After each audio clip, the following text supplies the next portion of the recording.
Premier League is back and game day is back, and we've got a big one for you. North London derby, 12:30 on Saturday. Reshman Chowdhury and the commentary team of Sam Matterface, former Arsenal winger Perry Groves and former Tottenham striker Clive Allen. They're going to have to keep them apart in commentary. Those two are going to go at it. They really are. First versus third. This is a big one, isn't it? This is what you need for the Premier League to return, and to return with this. This is what I'm talking about, Kanu. Yeah, it's major. It's major, and it's starting to feel like the major North London derbies of old. You know, those clashes of the Titans, where you would just be, you'd see the appetite, the aggression, but actually there was something on the line. It mattered. It mattered, and I think going into this now, it's almost like a 6-pointer, like where they're at. It's like if either team winning is gonna really gain an edge, not only in terms of that momentum early on in the season, but actually that psychological win. Is this bigger than the game at the back end of last season? And I know some probably will say absolutely not, Addy. 100 million was riding on that game. But in terms of sort of the momentum, as you said, in terms of the mentality, is this bigger than the game last season? I think 100 million is 100 million. 100 million is a lot. 100 million is a lot in it, to be honest with you. That's a lot. That was a massive game. But actually, for the course and the trajectory of this season, it's humongous. And actually, I genuinely hope that both of these teams go the distance, because it would be phenomenal to be seeing them compete with the likes of City, with the likes of Liverpool, just for you, Addy. Yeah, thank you very much. I was giving you that kind of stare, like, is he going to leave Liverpool out of this or what? Yeah. But genuinely, I think it's going to be massive. How far away? And I know it's extremely early in the season, but how far away do you think they both are from City? Let's just say City for now, because that's the yardstick, isn't it? City. How far away? Looking at the squads, the managers, the summer signings. I think both, and we'll talk about the summer signings that both have made. But how far away do you think they are? Look, I think the Premier League has been dominated by a couple of teams now for a few seasons, and I think it's about time that another team comes to the rise, and that could well be one of the North London teams. It could be Tottenham, it could be Arsenal. And actually, when you begin to look a little bit deeper, Conte, he's won wherever he's been.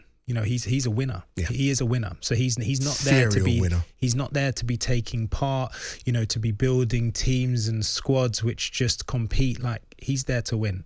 And then when you look at Arteta, he's seemingly applied, some of the Pep Guardiola magic to his armory. Like, whatever he's done there, you can see actually he's building a team.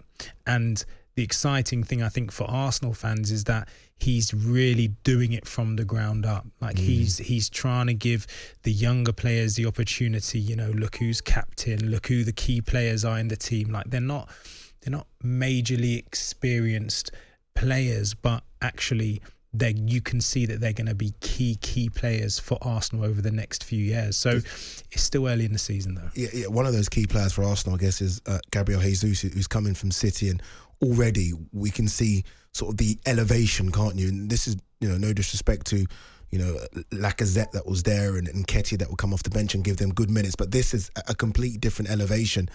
How important is he going to be in the North London derby? He's going to be huge. It's a match winner. That's what Arsenal have now, and I think for a number of years, again, they obviously, don't get me wrong, they've always had good players, but Jesus, he's come from City, he's won trophies, he's won Premier Leagues, he's played in these big games and performed well in them, and I think you can see that the atmosphere and the psychology of the group is always the biggest thing. You see it with England now. This is what we're talking about at the start of the show, like the psychology of England, like they're going into the games thinking, we don't feel quite right. And actually now, when you look at these teams, when you look at the Arsenal, when you look at Tottenham, there's something about them. There's that winning mentality which is being bred, and that breeds and players will feed off that. And actually, if you can gain that momentum, all of a sudden, come April, come May, they could be right up there. Who do you think done the best summer business of the two? I actually want to hear from Arsenal and Tottenham fans. Get in touch, 03717 223344. Text us 81089. You look at what Spurs did, and obviously Jed Spence has come in. I think he's going to be fantastic for years to come.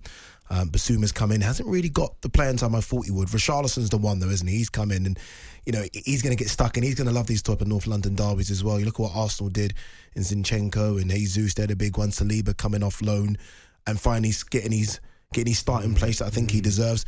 Who do you think done the best business? I'd probably say because of Jesus, Arsenal just tip it. But actually, both of these clubs have done real astute business in the window. You know, it's not, they haven't gone crazy. They haven't, you know, splashed, you know, what is it, 200, 300 million like other, you know, other teams have really sort of go for it every year. But actually the caliber, not the quality, the caliber of player that they've brought in aligned with the DNA of the group. You know, they look like they've identified players. It's not a scattergun approach. You look at Chelsea, and it almost felt like it's a scattergun approach. You look at what Arsenal and Tottenham have done. We need a player for this position. Who's the best available? Okay, Zinchenko is the best available. Let's get him. Who's the best forward? Okay, Gabriel Jesus is available. Let's get him. It looks like it's smart acquisition, and that's what I like. What Arteta's done for the last couple of seasons as well. You look at what he did before in Martin Odegaard and Ramsdale, players that have come in, Ben White. All players that are going to make a difference to the starting 11 and bolster that squad. I think Arsenal have done really good business under Arteta. Who do you think is going to come out on top? Oof. I'm going to have to back the Arsenal on this occasion. Sorry, Tottenham fans, but it's going to be an exciting game. I think if anyone can obviously win it, but I think Arsenal will have a little bit too much for Tottenham. Yeah, maybe they will. I want to hear from Arsenal fans as well. Pressure's on Arsenal. They're at home. They've almost got to win. They played, you know, one of the big boys, if you like, this season in Man United and failed to win. I feel like they need to win this game for Arsenal fans to really, and not just Arsenal fans, but football fans in general, to take them really serious as title contenders.